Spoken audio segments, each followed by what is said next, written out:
Hello guys, आज का हमारा न्यू ब्लॉग जैसे कि हम साइकिल स्टंट करेंगे और हम मजाक मस्ती वाला ब्लॉग बनाएंगे।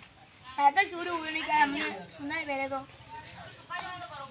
और साइकिल चोरी होती है हमको ये जरूरी होता। हमें लगता है कि साइकिल चोरी नहीं होने वाली। हम इस साइकिल पर स्टंट कैसे करेंगे, स्लिप मारेंगे, फिर क्या कहते हैं उसको, पीछे पीछे विली मारेंगे और पीछे से ऊंची करेंगे। जैसे ही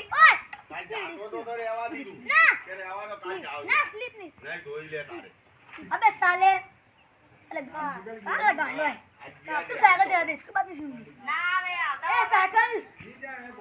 साइकिल किधर गई?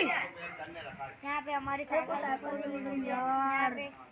साइकिल चोरी हो चुकी है हमारे यहाँ पे भाई। यहाँ पे हमारे ब्लॉक में साइकिल चोरी हो चुकी है और बहुत हुआ है। और ये लो गाइस, आज साइकिल चोरी हुए 2 दिन चुके, मुझे साइकिल नहीं आई, तो क्या करें तुम बोलो।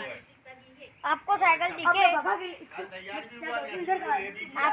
दिखे तो कमेंट में पिन कर देना कि साइकिल आपको हमको दिख गई, यूँ कर देना। वहाँ पे वो कालू ढूंढने गया है और यहाँ पे हमें एकला ही है और वो 3 दिन से साइकिल नहीं मिली और हम पूरे गांव में ढूंढ रहे हैं। फिर चलो फिर साइकिल मिल चुकी है हमारी। ये पांड्या है अपना।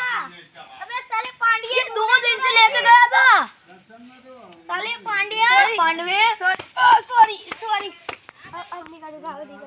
भाई पांडवे। तो गाइस ऐसे मजाक लगा हमारा ब्लॉग। Bye bye.